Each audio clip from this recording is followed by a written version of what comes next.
네, 안녕하세요, 여러분. 씨알쌤입니다. 자, 오늘은 수능 특강, 현대소설 6강이죠. 전상국의 동행이란 작품 같이 살펴보도록 하겠습니다. 어, 이제, 지난 시간 영상, 염상섭의 임종이란 작품 우리 봤었죠. 선생님이 그 영상 마무리하면서 이 죽음이라는 어떤 상황을 맞닥뜨렸을 때, 인간이 존엄함을 지키는 것, 그런 문제에 대해서 좀 생각해 보게 한다. 라는 말씀을 드렸었는데요. 전상국의 동행이란 작품, 글쎄, 인간의 존엄함, 또 생명의 어떤 존엄함, 또 이런 것들을 또 생각해 보게 하는 작품이기도 한 것 같습니다. 그리고 시대적인 상황도 아주 이 역사의, 우리가 보통 이제 선생님 표현이 역사의 수레바퀴가 이렇게 살짝 살짝 조금씩 조금씩 구르다 갑자기 한 바퀴 휙 구르는 그런 사건들이 있죠. 예를 들자면 전쟁이라든지 또는 뭐 혁명이라든지 또는 지금처럼 어떤 바이러스의 창궐이라든지 이런 것들이 이제 역사의 수레바퀴가 한 바퀴 크게 구르는 건데 이렇게 크게 구를 때 개인이 있죠. 보잘것없고 연약한 개인들은 그 수레바퀴에 이렇게 깔려가지고 좀 생명을 잃어버리거나 굉장히 비참해지거나 이런 일들이 되게 대단히 많이 일어나요. 근데 우리의 현대사를 보면 우리 현대 소설 안에 들어가 있는 이제 현대사를 보면 그 중에 굉장히 큰 어떤 굴기를 차지하는 그런 역사적 사건이 바로 전쟁이죠. 전쟁이고 그 전쟁을 가지고 왔었던 좌익, 우익으로 나뉘어진 이념의 갈등이었고, 근데 이런 것들이 우리나라 현대 소설 안으로 굉장히 많이 들어와 있단 말이에요. 전상국의 동액이라는 작품은 그것을 배경으로 하고 있는 작품이다라는 거. 그러니까 여러분 선생님 두 가지 얘기했어요. 인간의 어떤 인간애 또는 생명에 대한 어떤 존중의 문제를 생각해 보게 하는 작품이라는 거 하나랑 두 번째는 우리가 또 내용적으로 봤을 때 우리의 현대사의 굉장히 큰 아픔인 좌우익의 이념 대립, 공산주의 자유주의로 나눠줘서 싸웠던 거잖아요. 그리고 그로 말미암은 6.25 전쟁 이런 것들을 시대적인 배경으로 담고 있는 그런 작품이다라고 여러분들이 생각하시고 작품을 읽어가시면 될 것 같습니다. 전상국의 동행 이따가 선생님 본문 먼저 보고 이제 핵심 정리로 돌아올 테지만 일단 작품 제목만 봤을 때도 여러분 작품 제목만 좀 봅시다. 동행이잖아요. 동행이라는 건 함께 걸어가는 거죠. 함께 걸어간다라는 작품 제목이 있으니까 여러분 느낌에 이 작품이 비극으로 끝날 것 같은 느낌은 아니다. 그죠? 그렇다는 거 알고 있으면 좋을 것 같고요. 여러형 소설이에요. 그러니까 여러형 소설이라는 건 여러분 길 위에서 사건이 전개가 된다라는 뜻이죠. 그래서 길 위에서 또 어딘가로부터 떠났던 사람이 그 자리로 다시 돌아오는 이런 이야기들 여러용 소설이라고 이야기하는데 이 두 가지의 특징 다 잡고 있습니다. 길 위에서 사건이 전개되고요.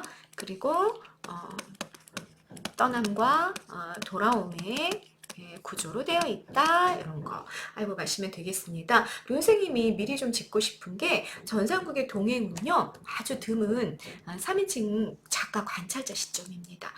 가장 객관적인 시점이죠. 가장 객관적인 시점.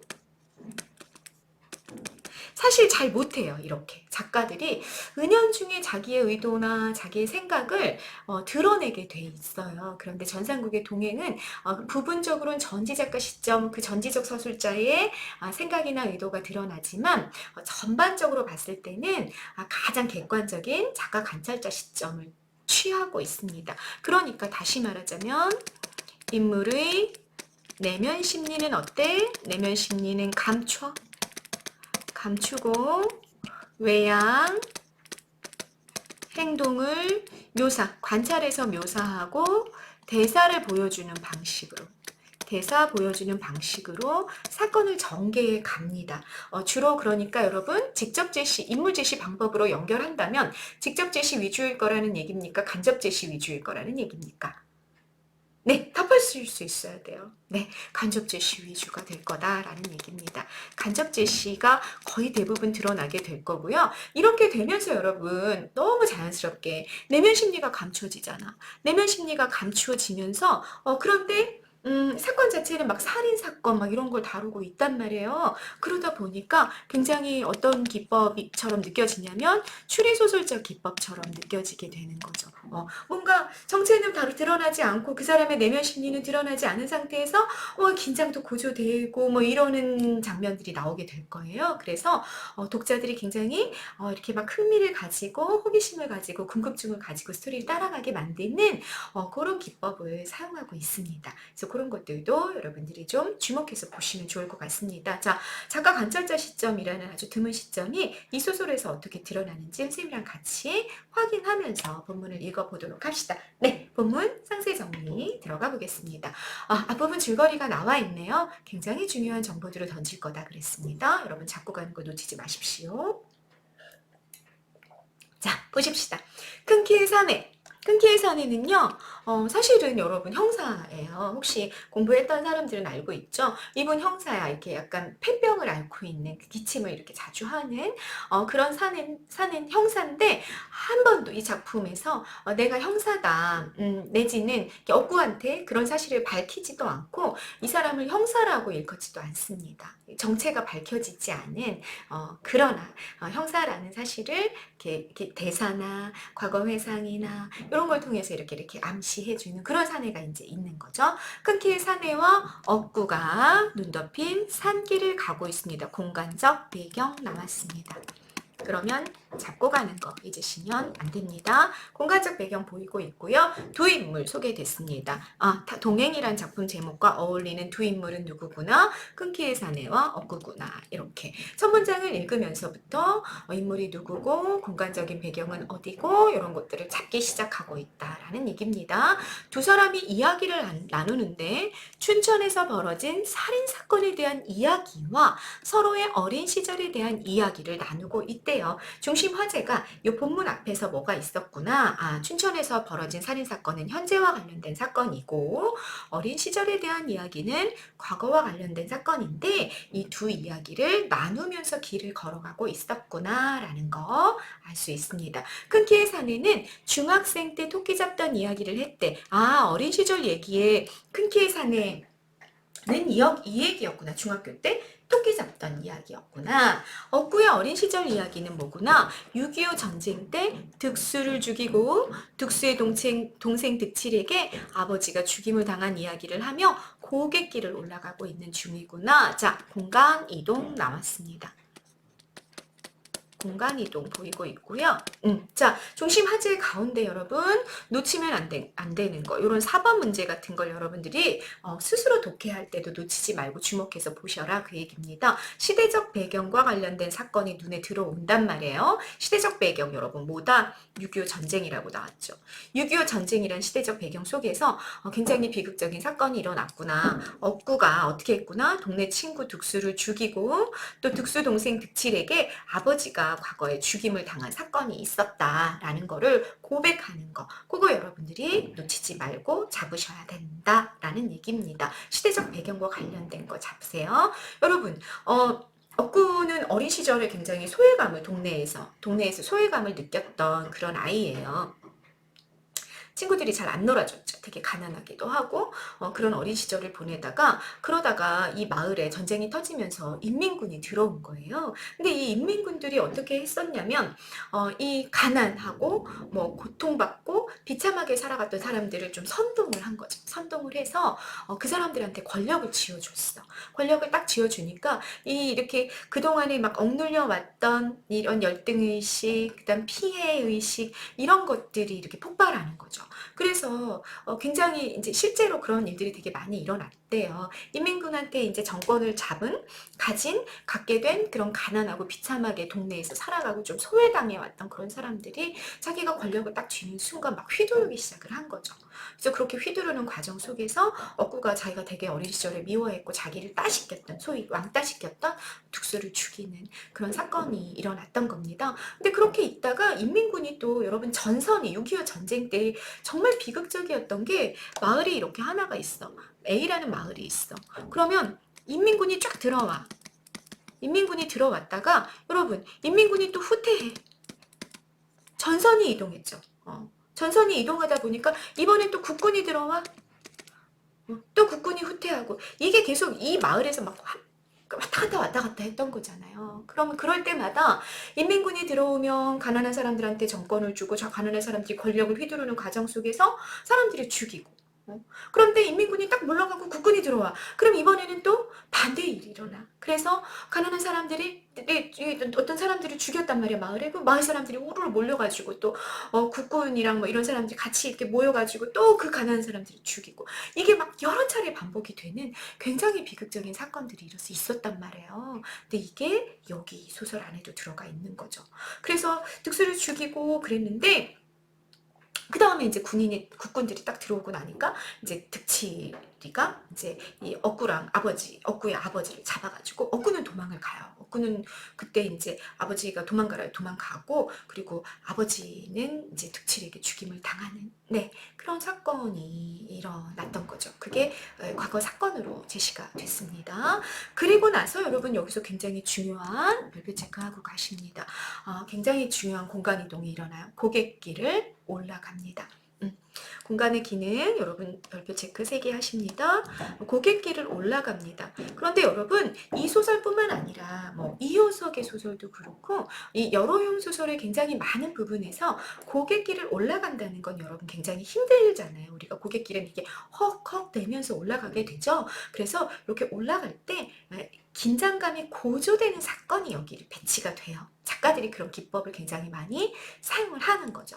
그래서 긴장을 이렇게 고조시켰다가 이 고갯길 이 산 꼭대기 딱 올라갔을 때 긴장이 최정점에 이르렀다가 고갯길을 내려가면서는 긴장이 점점 풀어지고 갈등이 풀어지는 이런 서사적인 기법들을 대단히 많이 사용을 하게 되는데 동행에서도 그런 기법이 대단히 잘 보이고 있다라는 거 여러분 기억하고 가시면 되겠습니다. 자, 본문이 시작이 됐습니다. 그의 말대로 그들은 이미 그 험한 구름치국의 눈길. 자, 이때 굉장히 긴장이 고조가 됐고 자기가 이제 어린 시절에 겪었던 이런 이야기들이 막 이루어지고 있었다라는 얘기죠. 그리고 큰 길로 넘어갔어요. 자, 본문은 큰 길로 넘어가는 것부터 시작이 되고 있습니다. 그러면 역시 공간의 이동이 여러용 소설에서 너무너무 중요한 서사적 기능을 하게 된다. 큰 길로 넘어갔으니까 긴장은 완화되고 갈등이 해소가 될 거다라는 걸 알려주는 굉장히 상징적인 암시적인 배경이다라는 거 알고 가시면 되겠습니다. 큰 길에 이르고서부터 나란히 서서 걸어요. 여러분 고갯길을 올라갈 때는 이게 좁기도 하고 그러니까 위아래로 이렇게 걸어간단 말이야. 동행이 아닌 거지. 그런데 큰 길에서는 이들이 드디어 뭐 하게 됐다? 이제 완벽하게 함께 나란히 걷기 시작을 했다는 얘기야. 그러면 이것도 여러분 어떤 상징으로 읽을 수 있겠구나. 이것도 별표 3개 7번입니다. 어떤 상징적 거리냐? 의미냐? 심리적인 거리가 좀 가까워질 수 있겠구나라는 그런 복선으로도 여러분이 읽을 수 있겠다라는 얘기가 되는 겁니다. 이해되셨죠? 뭔가 큰 길이 다다랐고 나란히 걷기 시작하고 긴장도 좀 풀리고 갈등도 좀 해소가 되면서 심리적인 거리가 조금 가까워지는 공간이 만들어졌다라는 거. 됐죠? 두 사내의 발이 터덜터덜 발목까지 빠지는 눈길 위에 점을 찍어나가고 있었다. 먼저보다 바람기가 슬어지면서 눈발은 이제 조용한 흩날림으로 변하고 있었다. 배경 묘사 이루어지고 있는 거 확인하실 수 있습니다. 옆산 소나무 위에 얹혔던 눈 무더기가 쏴르르 쏟아져 내렸다. 마치 자기 무게를 그렇게 나약한 소나무까지 위해선 더 이상 지탱할 수 없다는 듯이. 그때 좀 먼 곳에서 뚝 우직근 소나무까지 부러져 내리는 소리가 들려왔다. 네, 객관적인 배경 묘사가 일어났습니다. 자, 그러면 여러분 여기 문장 9번이죠. 9번. 요건 별표 5개 하고 가십니다. 지금 이 작품에서는요, 자연물이 굉장히 중요한 상징으로 사용이 많이 되거든요. 근데 여기 특별히 중요한 공간적 배경이자 소재가 눈입니다. 눈. 이 문장이 이야기하고 있는 상징이 뭘까를 우리가 생각을 해보는 거죠. 자, 억구가 자기 어린 시절에 6.25 전쟁을 치르면서 어떤 사건이 있었는지를 이야기했단 말이야. 살인사건 얘기도 했었고요. 이런 얘기를 나누고 있던 그들이 큰 길가에 왔고 큰 길가를 걸어가는데 눈 무더기가 쏟아져 내렸는데 그게 마치 어떤 느낌이냐면 나약한 소나무까지 위해서 더 이상 나는 지탱할 수 없어. 나는 이걸 감당할 수 없어. 그러면서 툭 부러지면서 눈무더기가 와르르 쏟아져 내렸다는 것은 이 눈무더기는 뭘 상징하는 거일 수 있겠구나. 억구의 죄책감을, 억구의 네 내면을 아주 크게 억누르고 있는 어떤 무게를, 죄책감을 상징하는 것일 수 있겠다라는 얘기가 되는 거죠. 그렇게 놓고 봤을 때, 나약한 이 내면 심리, 인간의 이 나약한 심성, 이런 어떤 불안감, 이런 거를 감당할 수 없을 정도로 죄책감의 무게가 컸고, 그게 이렇게 쏟아져 내렸으니까 이제 뭔가 억구가 자기의 뭔가를 고백하겠구나 라는 느낌을 우리가 이 벌써 배경 묘사를 통해서 받을 수 있게 된다라는 얘기인 거죠. 됐죠? 그래서 그런 배경이랑 너무 어울리게 눈발 또한 여러분 조용한 흩날림으로 변하고 있는 거, 이런 것들이 갈등이 좀 풀릴 것만 같아, 뭔가 사건이 해결될 것만 같다라는 인상을 우리에게 주는 그런 배경 묘사가 이어졌다라는 얘기입니다. 네, 그 다음 보십니다. 억구가 느닷없이, 여러분 느닷없지는 않아. 왜? 앞에서 뭐가 있었어? 눈무더기가 쏟아져 내렸잖아. 아마 그 쌀로 쏟아져 내리는 소리를 들으면서 나도 더 이상 못 버틸 것 같아. 억구가 아마 이런 생각을 하지 않았을까? 라는 그런 추정이 되죠. 키 큰 사내 앞을 막아서며 선생, 난 득수 동생 노물, 그 김득칠을 어제 죽였단 말이에요. 춘천 살인사건입니다. 이게 춘천 살인사건의 범인이 바로 나란 말이에요. 이렇게 이야기하는 거죠. 억구가 이렇게 온통 눈이 내리는데 그까짓 걸 숨겨 뭘 하겠소. 눈, 여러분, 죄를 자백하게 만들었다, 그 얘기를 하는 거야. 죄를 자백하게 만들었다. 이렇게 온통 눈이 내리는데 내가 숨겨 뭐 하겠소. 그러면 눈은, 여러분, 눈의 흰색이 어떤 정화, 순수, 이런 의미를 여기서는 좀 갖게 되겠구나. 그렇게 눈이 하얗게 내리는데 내가 이 까만 죄를 내가 가지고 있는 것이 무슨 의미가 있겠나, 이런 생각을 하지 않았을까. 그리고 눈 무더기가 화르르 쏟아져 내리는 걸 소리를 들으면서 나도 내 죄를 좀 고백해야 되겠다, 이런 마음을 가진 것 같아요.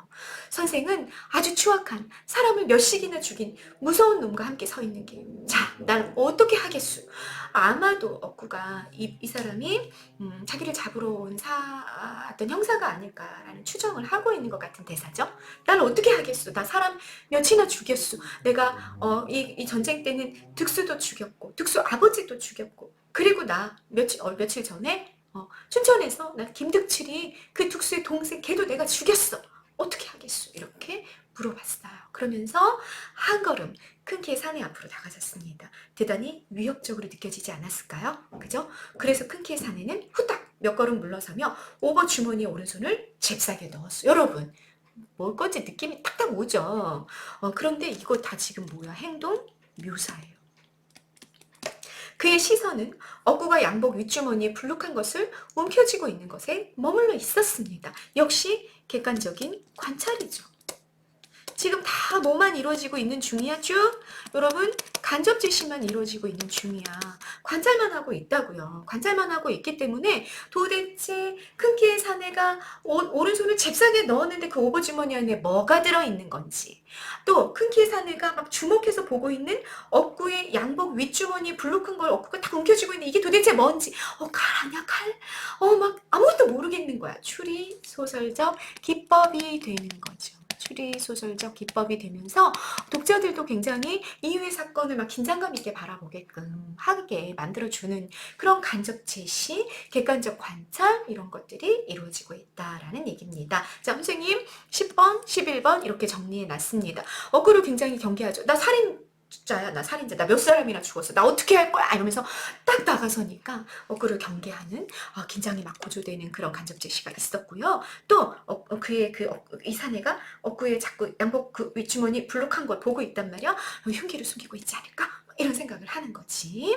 자, 본문 다시 보십니다. 아까도 말했지만 그 술집에서 난 놈에게 2주걱 됐죠. 빈정거렸죠. 그래? 자넨 분명 우리 아버지를 잡았겠다? 그래, 네가 우리 아버지 죽였잖아. 그래? 벌초를 매년 해왔다고? 고마워, 고마워. 그러면 여러분, 이 별초를 매년 해왔다고? 누가 별초를 해왔다는 거야? 주체를 항상 잡아야 된다고 선생님 말씀드렸죠. 주체 누구? 득체리가 벌초를 계속 해왔다는 거야. 벌초를. 벌초가 뭐예요, 여러분? 무덤의 잡초를 계속 뜯어주는 거잖아. 무덤을 단장하는 거잖아. 누구 무덤을 매년 단장해 왔다고, 득체리가? 누구의 무덤을? 대상은? 억구의 아버지구나. 억구의 아버지를 누가 죽였어? 득체리가 죽였어. 득체리가 전쟁통에 이 자기 형과 자기 아버지를 억구가 죽였잖아. 그래갖고 그 분노심에 못 이겨가지고 이 득체리가 억구의 아버지를 죽였단 말이야. 그래 놓고 억구는 도망갔어. 그래서 고향에서 살아가지 않았죠. 수십 년 동안에. 그러니 그 해 동안 득체리가 어떻게 해왔었구나. 득체리가 억구의 아버지, 자기가 죽였는데 억구의 아버지에 대한 미안함, 죄책감을 가지고 그 무덤을 계속 돌봐왔었다는 얘기를 수십 년 만에 만나가지고 억구한테 한 거죠. 근데 그 얘기를 들으면서 억구가 그래 고마워 그래 벌초를 매년 해왔어 네가 이렇게 말했다는 거야. 그런데 그게 어떤 어조였다라고 본인이 밝히고 있어? 이주걱되는 어조였단 말이야. 짓궂게 빈정대는 어조로 고마워 고마워 그랬단 말이야. 그러니까 이거는 맥락상 뭐겠구나, 반어법이겠구나 라는 걸 여러분이 연결해서 읽으셔야 됩니다. 이주걱댔죠라는 말을 놓치면 안 되는 거죠. 그죠? 네. 아 고마워 고마워 하고 말입니다. 헌데 그 득치리를 난 그날 밤 죽이고야만 것입니다. 글쎄 나도 그걸 모르겠수다. 왜 내가 그 득치리를 죽였는지. 맥 빠진 풀이 죽은 목소리로 말했습니다. 그러나 큰 키의 사내는 묵묵히 억구의 얼굴을 뜯어보고만 있었죠. 자, 13번 정리됐죠? 춘천살인 사건의 전말이 나온 거야. 억구가 득치리를 죽인 이유는 득치리가 억구의 아버지를 죽였기 때문에 복수가 또 복수를 부르고 또 복수를 부르고 이러는 전쟁의 비극과 폭력성을 이 사건이 담고 있구나라는 걸 우리가 알 수 있게 되는 거죠. 별초를 해왔던 득칠의 심리도 여러분 억구 아버지 죽인 것에 대한 죄책감 때문에 그랬겠구나라는 걸 독자가 추정하고 갈 수가 있습니다. 그 다음 보십니다. 이윽고 억구가 큰 키의 사내 앞에서 몸을 돌리며 저쪽 산등성이를 가리켜 보였습니다. 억구가 큰 키의 사내 앞에서 몸을 돌렸어. 긴장이 조금 풀리는 거죠. 저쪽 산등성이를 가리켜 보였어. 바로 저 산에 갇힌 남에게 자기 아버지를 높여 이르는 말입니다. 갇힌에 산소가 있답니다. 누가 알려줬겠어? 득치리가 알려줬겠죠. 그 산소가 있답니다. 우리 조부님, 우리 할아버님 산소 옆이라는군요. 억구는 한 번이라도 찾아가 봤을까요? 몰랐어. 이제야 안 거죠. 그래서 거길 향해 가고 있는 중입니다. 가서 무덤의 눈을 다 치워드려야겠어요. 그리고 술을 한 잔 올릴 겁니다. 술을 올리면서 가친의 음성을 들을 겁니다. 돌아가신 아버지의 음성을 들을 거예요. 올해도 눈이 퍽 내렸구나. 눈 온 짐작으로 봐선 내년도 분명 풍년이겠다만 하시는 아버지의 음성을 들을 겁니다. 그리고 한숨을 푹 몰아 쉬시겠죠. 왜? 가난해서 풍년이어도 가난에 벗어날 수 없는 삶을 사셨단 말이야. 그래서 그 생전에 하시던 그 목소리, 그 한숨 소리 그런 거 나 또 들을 거예요. 무덤 옆에서. 그리고 갇힌 옆에 누워야죠. 이제 갇힌을 아버지를 혼자 버려두고 달아나지 않을 겁니다. 언제 그런 일이 있었어요, 여러분? 전쟁 당시 그런 일이 있었어. 아버지가 억구야 도망가라 그 얘기를 들으면서 억구 도망갔어. 아버지 혼자 두고. 그리고 그 아버지가 죽임을 당한 그런 사건이 있었던 거죠. 그런데 이제 자기 도망가지 않을 거래. 그리고 무덤에 계신 아버지 옆에 누울 거라고 그렇게 말하고 있습니다. 자, 억구의 목적지 아버지의 무덤이고 기억을 통해서 우리는 거기 가서 죽을 생각을 하고 있구나 라는 걸 알 수 있게 되는 거죠. 그는 산으로 향한 생눈길, 아무도 가지 않은 눈높인 길이에요. 그 길을 향해 몇 걸음을 걷다가 다시 이쪽을 향해, 이쪽은 큰 키의 사내가 있는 쪽이겠죠. 큰 키의 사내 쪽을 향해서 참 바로 저기 보이는 저 모퉁이를 돌아가면 거기가 바로 와얄입니다. 가서 우선 구장내 집을 찾아가서 몸을 좀 녹이시오. 뜨끈뜨끈한 아랫목에 푹 몸을 녹이셔. 자, 그럼 난 이만 이렇게 길을 돌아서 자기 혼자 아버지의 산소를 향해 갑니다. 그의 성격이 어떻구나. 자기 그 자살할 생각을 하고 있는데도 불구하고 자기랑 동행했던 큰키의 사내에게 길을 알려주고 거기서 누구 집을 찾아가서 몸을 좀 녹이세요라고 얘기하는 걸 보니까 낯선 타인을 배려하고 있구나. 어렸을 때 굉장히 소외당한 상처도 있고 좀 아이가 폭력적이기도 했어. 그렇지만 내면에는 따뜻한 마음을 가지고 있구나. 굉장히 큰 상처를 가지고 살아왔겠구나. 우리 이런 거를 좀 읽게 되는 그런 따뜻한 장면이라고 볼 수 있겠죠? 네, 그 다음 보십니다. 어깨를 잔뜩 구부리고 흡사 한 마리 흰 곰처럼 산을 향해 걷는 억구의 을씨년스럽고 초라한 뒷모습에 이런 비유 같은 거 지규 나왔죠? 지규를 통해 인물을 묘사하고 있는 장면들 보십니다. 이렇게 잔뜩 구부리고 이렇게 죽음을 생각하면서 가고 있었으니까 얼마나 쓸쓸하고 또 이렇게 죄책감 때문에 이런 죄를 고백을 다 하긴 했지만 그렇지만 이 마음에 굉장히 큰 부담을 안고 그렇게 억구가 가고 있단 말이에요. 그런 뒷모습에 눈을 주고선 큰 키의 사내는 그렇게 한참 묵묵히 섰다가 문득 큰 길 아래로 내려서서 억구 쪽으로 따라갑니다. 따라가. 형사잖아. 내 억구 쪽으로 따라가네? 그럼 우리 또 어떤 생각 해볼 수 있는 거야? 살인사건을 자백한 범인과 함께 있단 말이야. 잡지 않을까? 뭐 이렇게 딱, 뭐지? 이거 뭐더라? 갑자기 왜 당하겠냐? 이런 거 막 이렇게 딱 꺼내가지고, 또는 권총을 뭐 이런 거 장면을 우리가 생각해 볼 수도 있잖아요? 노형.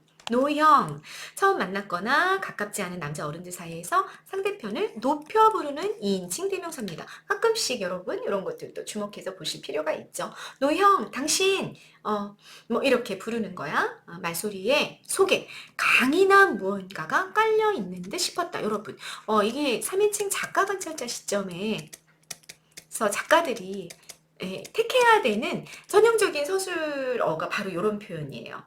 강인한 무엇인가가 깔려있는 듯 싶었다. 그냥 추측만 하는 거죠. 추측 서술자는. 내면 심리 알아 몰라. 인물의 내면 심리 몰라.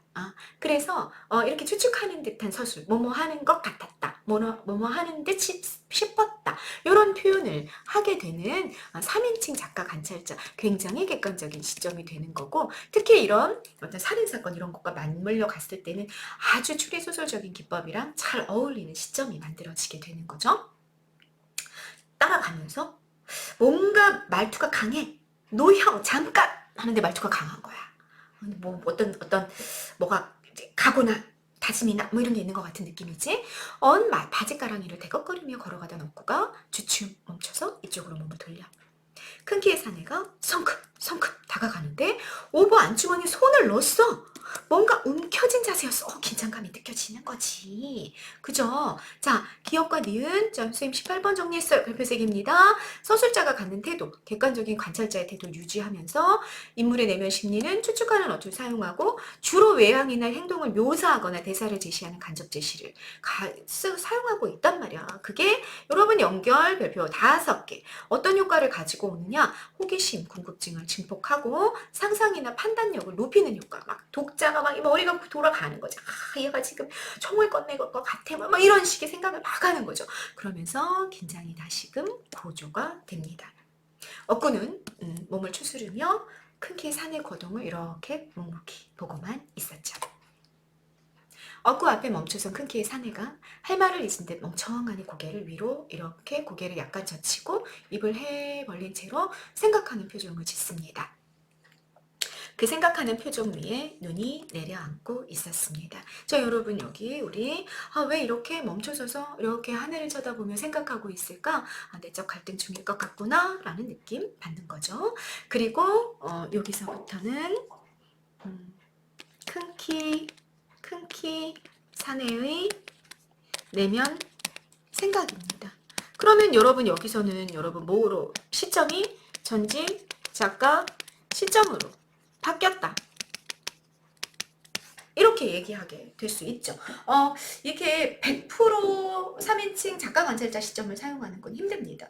왜냐하면 어찌됐든 우리가 주제가 있어야 되는 거고 작가의 의식이, 작가의 의도가 어쨌든 독자에게 전달이 돼야 되잖아요. 그렇기 때문에 이게 100% 작가 관찰자는 사실은 참 많이 힘들어요. 이 정도만 해도 훌륭한 거죠. 이런 부분은 전지 작가 시점에 서술자가 드러난다. 인물의 내면이 나오고 있기 때문에 그렇게 이해하시면 됩니다. 그날 밤, 자, 뭐 하고 있구나.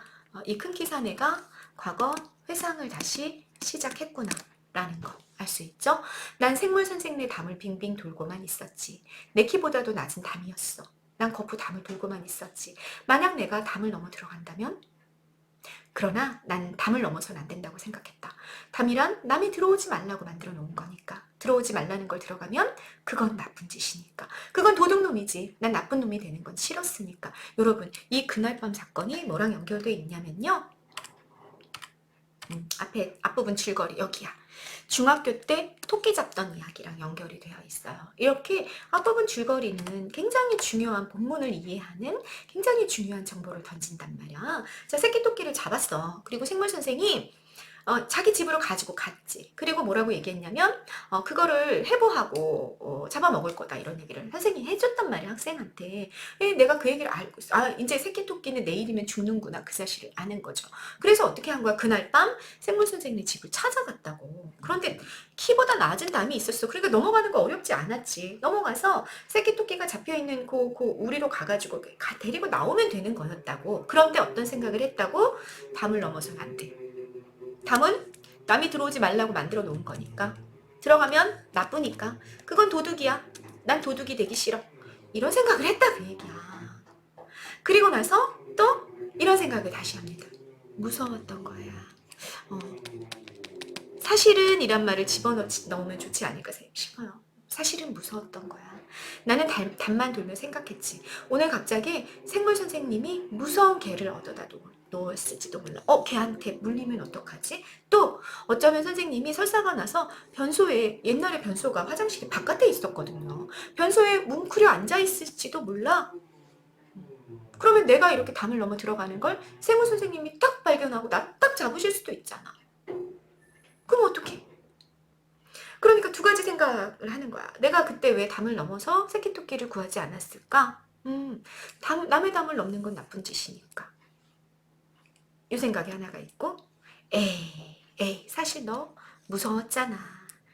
라는 생각이 하나가 있었고, 이 두 가지의 생각을 다 하는 거죠. 두 가지에 다 생각을 하면서, 내가 그래서 새끼토끼를 구하지 못했지?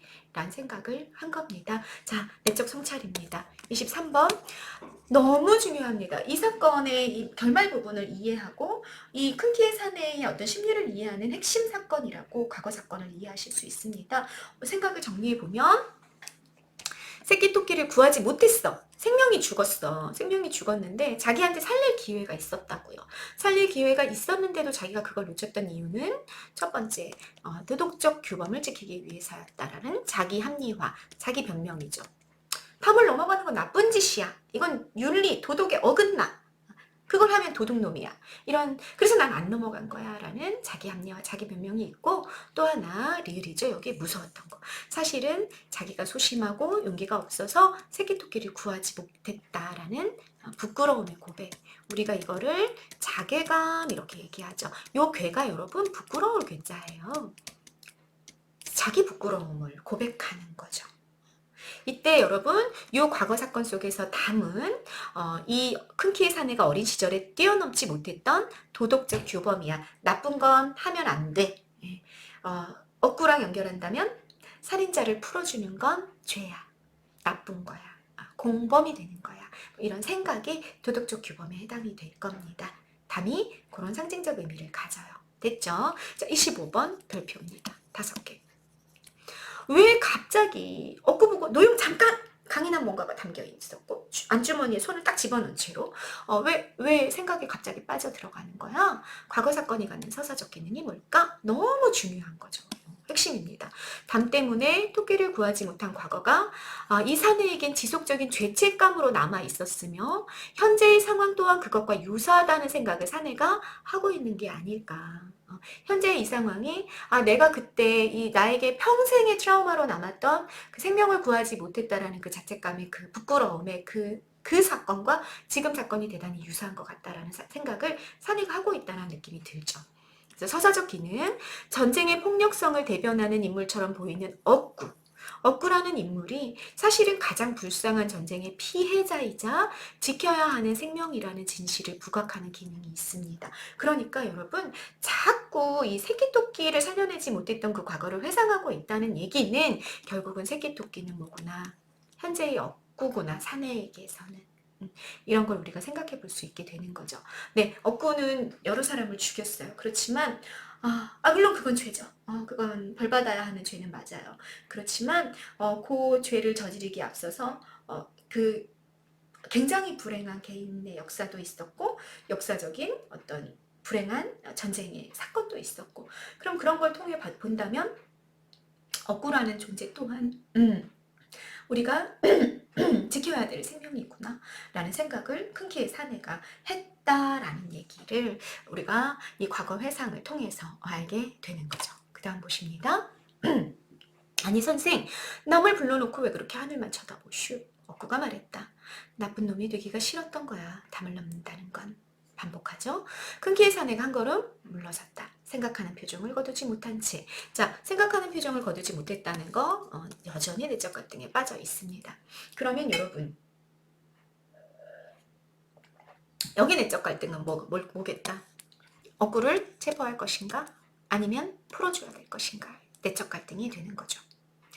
그런데 이 내적 갈등을 뭔가 해소시켜주는 듯한 배경묘사. 여러분, 이 배경묘사는 언제 있었던 배경묘사랑 유사하냐면요. 억구가 자기가 살인사건을 저질렀다, 자기가 살인범이다라는 걸 고백하기 앞서서 눈 무더기가 싸르르 쏟아져 내렸던 거 기억나십니까? 여기 동일한 배경묘사입니다. 산속 소나무 위에서 다시 눈 무더기가 쏴르르 쏟아져 내렸다. 연약한 나뭇가지 위에서 눈의 무게를 더 이상 지탱할 수 없다는 듯. 이 배경 묘사는 요번에는 그런데 앞부분에선 억구의 죄책감과 연결이 되어 있었다면 요번에는 큰 사내의 심리적 무게감, 도덕적 중압감을 상징하게 되는 거죠.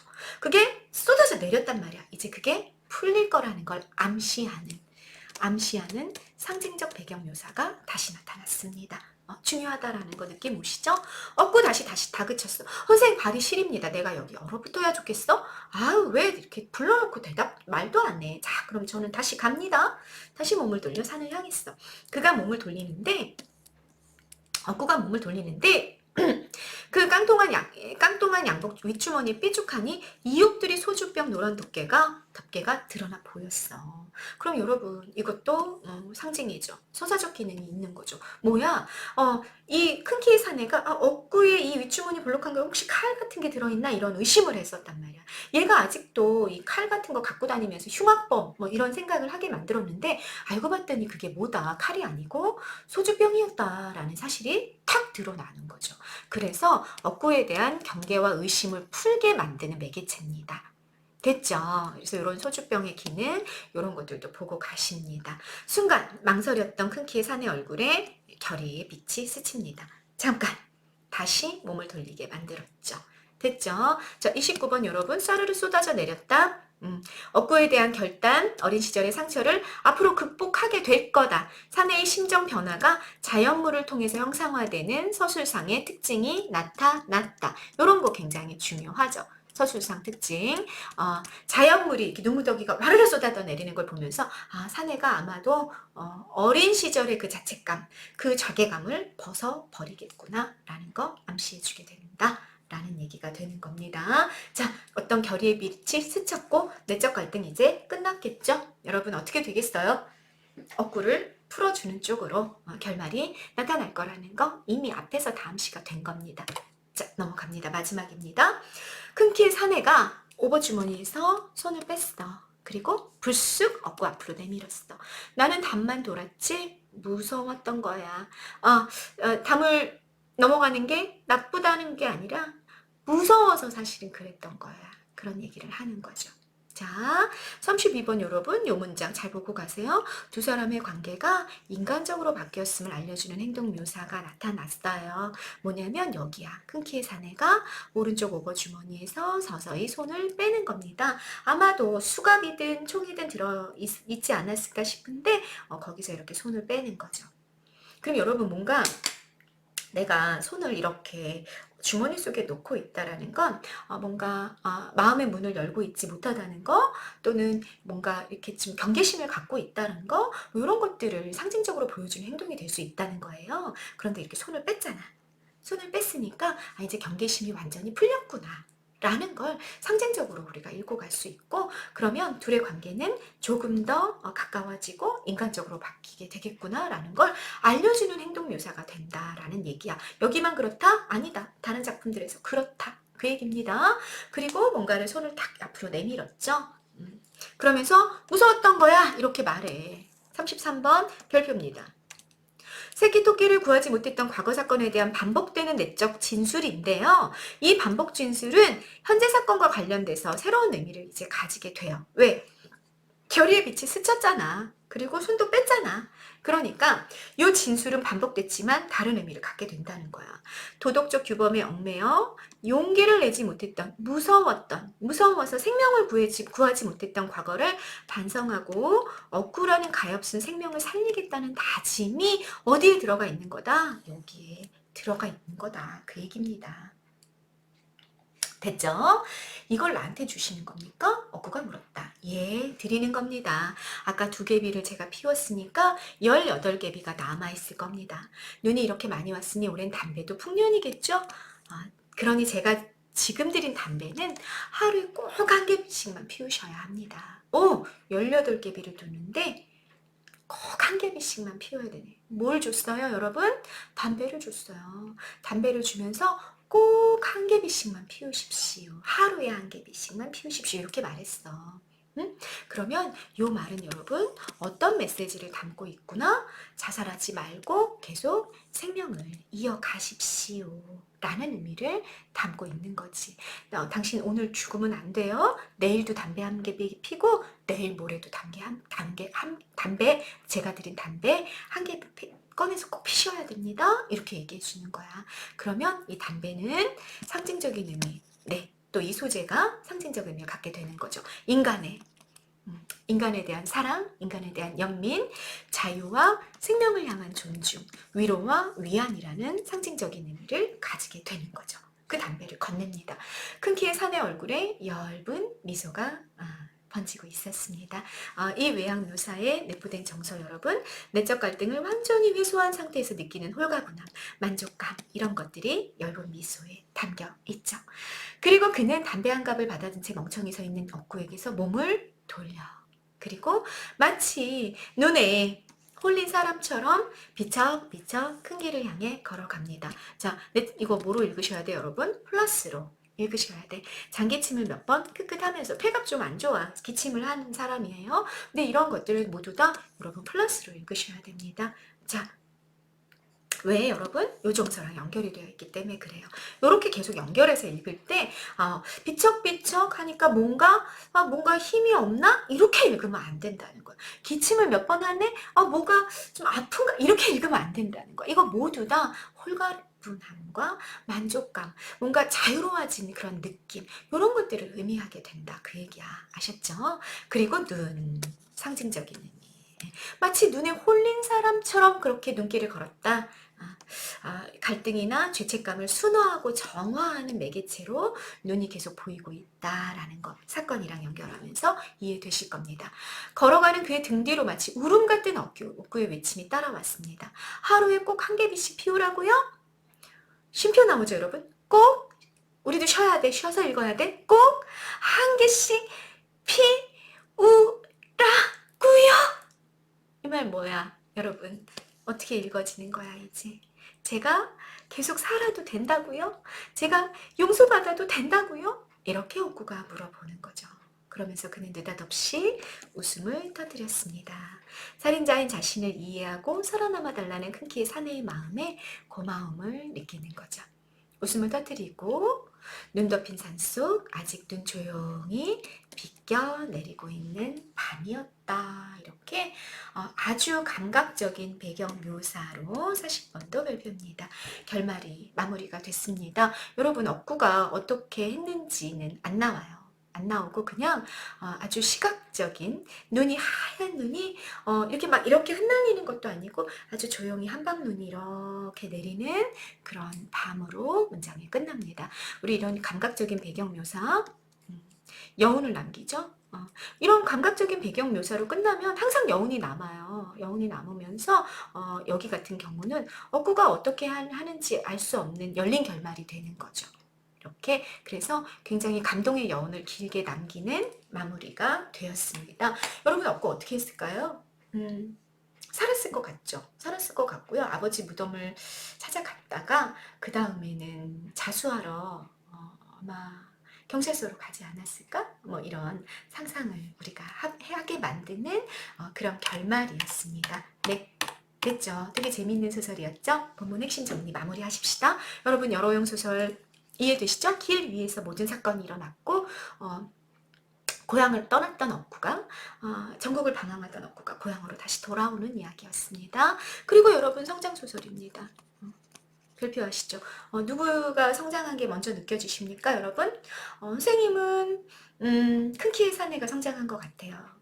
어린 시절에 그 죄책감으로부터 벗어나지 못하고 있었던 그 사내가 생명을 존중하고 생명을 배려하는 행위를 함으로써 과거와 동일했던 어떤 사건, 거의 데자뷰라고 우리 얘기하는데 데자뷰와 같은 그런 사건을 접하면서 그 죄책감으로부터 완전히 풀려나는 네, 그런 성장이 일어났고 억구 또한 자신의 죄책감, 자신의 어떤 분노감 이런 것들을 모두 다 벗어내고 성장하지 않았을까? 네, 그래서 아마 자수하지 않았을까? 뭐 이런 생각을 하게 만드는 열린 결말도 있었죠. 성장 소설이었습니다. 네, 회고적인 거 여러분 아시죠? 과거 사건이 계속해서 현재 사건 안으로 들어오고 있어요. 그래서 현재 사건의 진행 중에 과거 사건이 삽입되는 이런 구성 방식 개념어도 알고 가시면 좋겠습니다. 작가 관찰자 시점이다. 객관적인 시점이고 문장은 대단히 간결했고요. 그래서 굉장히 극적인 긴장감을 느껴지게 만들었죠. 극적 그 분위기를 조성하고 있었습니다. 공간의 이동이 대단히 중요한 소설이었던 거 기억나시죠? 우등치 고개를 같이 이렇게 올라가면서 긴장이 고조되고 큰 길가로 나서면서 이제 그 긴장이 이렇게 점진적으로 풀어져 가는 그런 모습을 보여주고 있었습니다. 상징적 의미를 지닌 소재, 특별히 중요한 거, 눈 너무 중요했었다. 인물들이 가진 심리적인 무게감이 처음에는 억구의 그 심리적 무게감, 눈 무더기가 이 나뭇가지 위에 걸려 있다가 촤르륵 쏟아지는 거.